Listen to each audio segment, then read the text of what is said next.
I'm not too interested in that. I'll just Some of the questions are written because we want to hear you talk about things, so as you're talking, we can use the slides you gave us. In other words, so we ask you Okay. name some of your most favorite works. That way, gives us an opportunity to flash your slides. Great. Okay. Now, there's something here that is a perfectly interesting observation, but it's only... No? Great.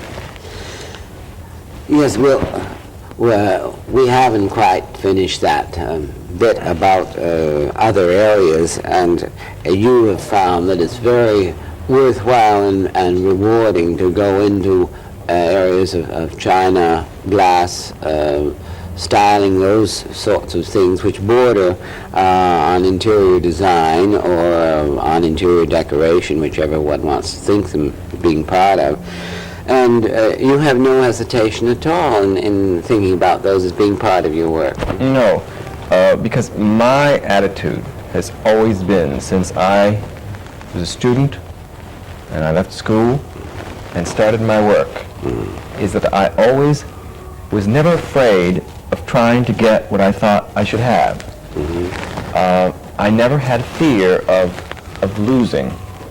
And it's interesting, you know, Woody Allen says this, and I think it's so important. In order to succeed, you must have the willingness to fail. And a chance. You must take chances. And my chance has always been, well, so I want to design sheets.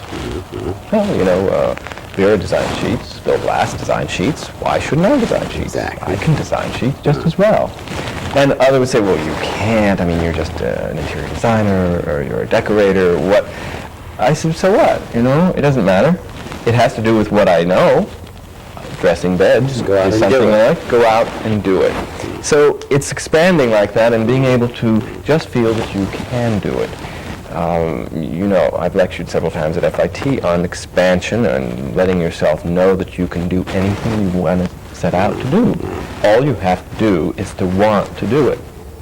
And a good eye to survey the field, and an analytical eye to see what has been done, what hasn't been done, and what your particular way of looking at things will add to the whole styling of a line. Yes. You know, going back to that subject of, you know, which I think deserves a little more discussion, and that was the attitude of the public and the profession itself towards what we do. You know, I mentioned a little while ago when we were talking of it, you know, did you ever hear mothers say, my son the decorator? Say, my son the lawyer, my son the doctor? We always laugh about those kind of statements. But, you know, it really is very interesting to see that it's we who cause that, no one else. You know, we aren't decorators, we're designers, we do business in a very strange manner. Apologetic attitude. We're always for some apologizing, you know, and we put our profession down without knowing it. And what I'm trying to do is to get us to know that yes, we are what we are, and we're good at what we do, and we're expensive at what we do because we charge for what we're worth. You know, there's that thing in charging and wholesale, retail, list, net. What is the net? What is the list? You know, all this secrecy going on in our business. Why is this secrecy? Why isn't it above board? Why can't we charge fees? And then they say, well, we won't make enough money. Well, maybe you're charging too much, and maybe that's part of the mystery and part of the distrust. And that seed of distrust which filters throughout the entire industry. The guilty conscience. The guilty conscience. And then you begin to go, well, I'm not this and I'm not that, you know, and stiffening up. Well, everyone begins to perceive all these attitudes which are being floated around. And what we get is this, oh, this business which really isn't a profession. Is it a profession or isn't it? Is it a trade? What are we? What's the difference between an architect's point of view and an interior designer's point of view? So the architect has an above-board fee that he charges, a percentage of one sort or another according to the job. And why should the decorator have to apologize or have subterfuge or something like that? So this is another element in that low respect that seems to permeate our business and our industry. Now, in trying to correct that, and I think it's easily correctable, is one, just to feel good about what we do. Exactly. And to be proud of it, and to charge the fees, let them be high. I've never seen a customer not respect a high charge. Exactly. And I've seen plenty be very suspicious of something that seems abnormally low. Somebody who's giving a 10% or something. And Right, and know that there's very something bad coming in sign. on the side somewhere, on the edge. Exactly. And, it's architects. Well, it's very, very interesting to me because I have also noticed among the architectural world, we always say, well, there's a lot of decorators who aren't trained and who aren't as good as other decorators, and which is so in any business. It's so in the architectural world too, and they feel that among themselves also. So it's not that causes this level of disrespect. It's just those points of our insisting on refusing to accept the reality and just coming out and saying this is what we are, this is what we like to do, and we're good at what we do, and this is how we charge, and this is what we deserve. Of course, they've got to begin holding their heads up and say, you may say that I'm an interior designer in certain functions and an interior decorator in others, and I'm very happy about both. I'm proud to announce that there should be no apologies for either one, seems to me. But this whole thing about being aware of all phases of design, I think is getting around to more people, but there's an awful lot to be done. Not only from the point of view of people preparing themselves for the field, but once they're in the field of exploring a lot of other areas. Do you think that you have any particular advice to young people that are starting out? Travel, of course, is important, right? To get ideas. The most important thing to me to get ideas is to get out, move, see. I like to think of a thing of having, if you can imagine having a design project at hand, and you must have it ready within a week. And if you sit in a black room with black ceiling and black walls and black floor at a black table on a black chair and a piece of paper sitting in front of you, I think you'd have less ability than if you went out and took a walk on 57th Street and just looked in store windows, or went to a movie, old or new, or went to a disco, went to the top of the Empire State Building and just looked out over New York. Anything. Just to get out and take a look and to see. And of course, the more one sees, the more one is inspired. It all has to do with feeding the eye. Feeding the eye and generating ideas by inspiration and by association.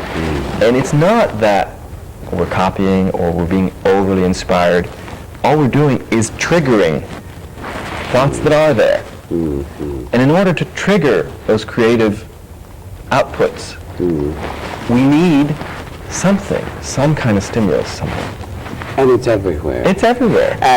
New York is a wonderful resource because of the galleries and it's museums and all of that, and every known kind of shop. But it's also just in the local scene, and that you can find whether you're going to San Francisco or Houston or other places, all sorts of things every day in the street. Listen, you can find it in Vandergrift, Pennsylvania. I'm sure.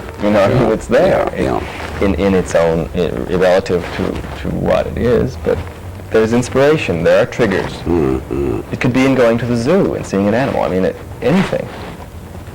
When you started out as a youngster in Vandergrift, Pennsylvania, what do you think were the most influential parts of your experience going to films, for instance, or was that one of them? Well, as you know, and Stanley, you and I have discussed this many times, while my parents weren't poor, we certainly weren't in a category that had a great deal of money. Of course, that's only relative. But we didn't do much more than that, and I didn't live in a house that was necessarily pretty. I think it's the desire to live attractively and desire to have an attractive surrounding was what motivated me. But how would I have found this out? How would I even know? You know, where do I get that? I'd never traveled. I'd never been out. And you say, well, maybe I lived another life somewhere. And that's possible too. But what is interesting is that I went to the movies. You know, my father was a tailor, and he had a menswear store, and he worked morning, noon, and night, 7 days a week. And my mother worked with him, and I had no brothers and sisters. Therefore, I was alone a lot. I spent a lot of time alone, trying to amuse myself with nothing to do, and I would sit in the store, and I would try to make window displays and things, and trying to feel... Well, that sort of thing is a beginning. It's a great act, But going to the movies, there was a little movie theater just about 2 blocks away from the store, and I went as often as I could go. Now, this was in the early 40s, so you know the movies that were around, and you know the style that was being done. Well, at that point, I was only seeing, you know, grand pseudo-English styled homes. Rebecca. Bigger than life. Things like everything that, bigger than life, as Hollywood was at that time. I think it is probably that which pushes me to larger scale. You know, I tend to overscale things. Because as I see it, things were bigger. Sure. I was smaller, and everything looked bigger. It was all grandiose. It was grand. You know, it was the way rooms looked, it was the way dinner was served, it was the way people spoke, it was the way people dressed, and it was the way... And I began to try to mime that, and I was saying, I want to be that. You say, I want to do that. I want to create that. The kind of experience that you would get from films in those days, which doesn't exist today. One gets other inspiration from films today, but that sort of thing was of that time. It was very exciting. It was very fashionable to make movies of that quality in those days, and everybody was making movies about rich people and the upstairs, downstairs. You know, it was some of the things that were done for actresses like Kay Francis or Anne Harding or Norma Shearer. Of course, my epic goes back earlier than yours. Had such a standard that anybody, whether they were really heading for interior design, couldn't help but be impressed with that kind of thing. It was an amazing stimulus. Well, it wasn't, you know, and it's funny that I came out with kind of an understanding and a memory. I could remember rooms, but I never remembered the actors and the actresses. Friends of mine are, you know, real 40s buffs and are able to tell you exactly what she wore in a certain scene or what he wore. Exactly. You know, I can't do that, but I certainly remember the rooms and the quality. Yes. And I think it was the greatest influence on me, and it pushed me. And of course, after that, it took really my experience with you that really got me to understand what I was even remembering. It got me to open up what I didn't even know was there. Do you think that the fact that you happened by, I think, rather good luck to be in a class that had a great many talented people in it, and a surprising number for the size of the class, and that sort of competitive quality of each one wanting to do the very best with whatever the assignment was, don't you think that was helpful too? I think it would have been very destructive to have been in an opposite environment. In other words, you know the group. Yes. The group that I came through with, at least 6 of us, are very successful today and have made a mark. Yes. And you all happened to travel to Europe together on a school trip. And we traveled together, but we were very interested in what we were doing. Yes. We may have played a lot, and we may have, you know... but that was an important part of it, so don't put that down either. we did something that was very interesting because we really talked about what we were doing. Constantly. We lived it. We went out and found other ways to handle it or to solve it. And it was my being around those people that forced me to be more interested in what I was doing and to desire to know how to do it. And so I found out through other experiences more recently is that desire to want it, to know it, is definitely a prerequisite to getting it. I think it's something that hasn't been enough emphasized in school training of how you get a young student to visualize the lifestyle of someone who can afford the things that you'll be doing later on. And you have to put yourself theoretically in the position of somebody that can have a New York penthouse or a ski lodge out west or in the mountains somewhere, or maybe a Palm Beach house or somewhere in the seaside, and to think of those not as fantasies but as realistic possibilities.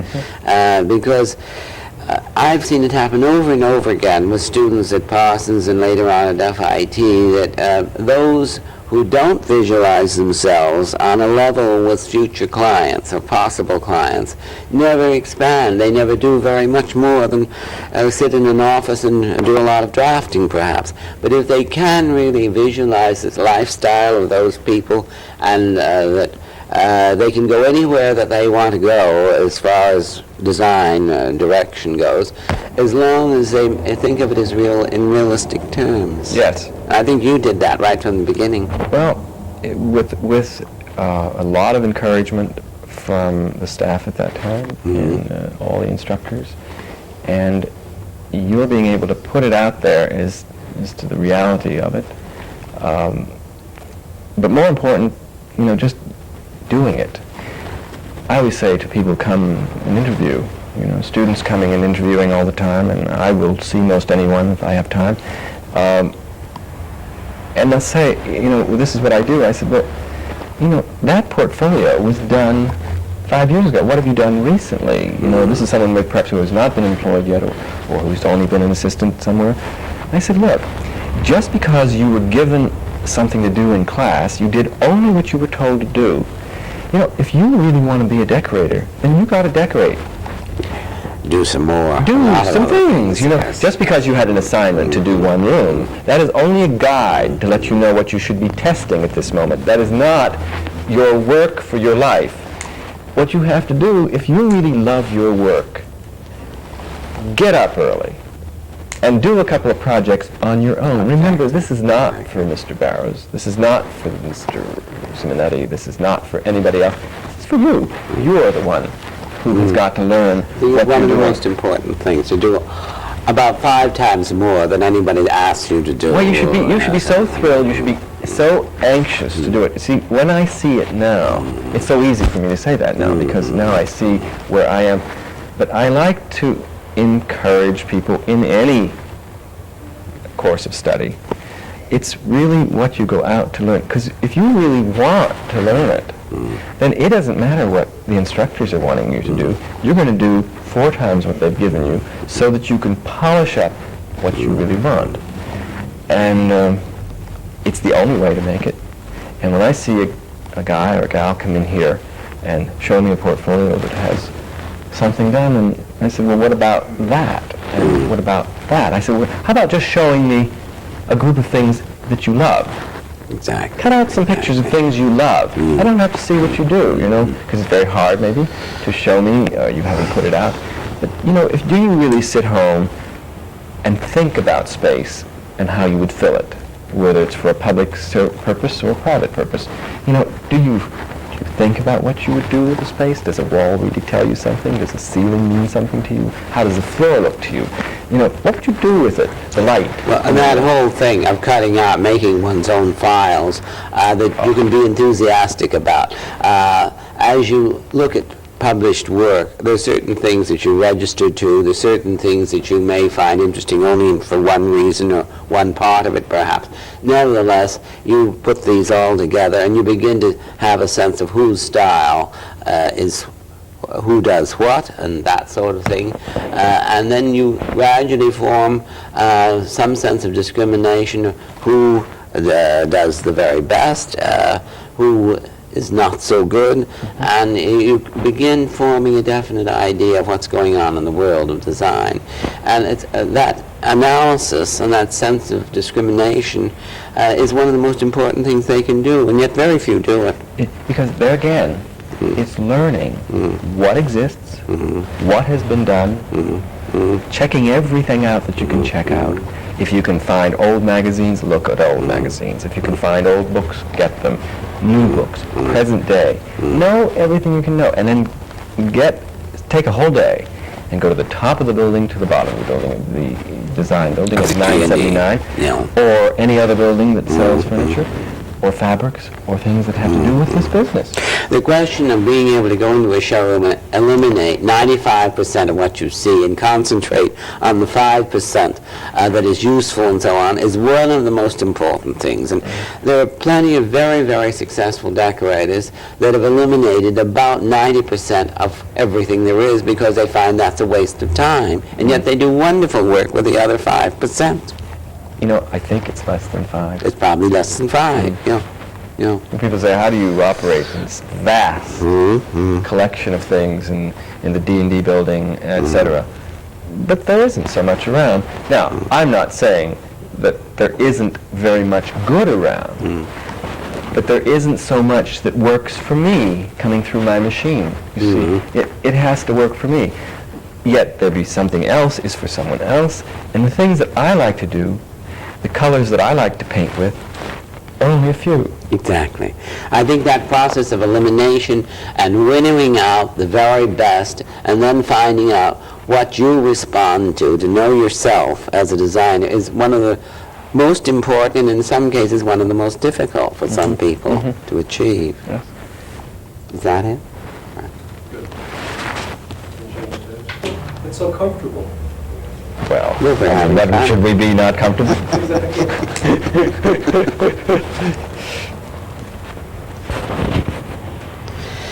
Let's see, now there's some of these Have we things gotten we to haven't something? gotten to right. We've done You can ask me about Mr. the Burge. case. Oh yes, Mr. Burge. Very important about employees, relationships. Students should feel that. And he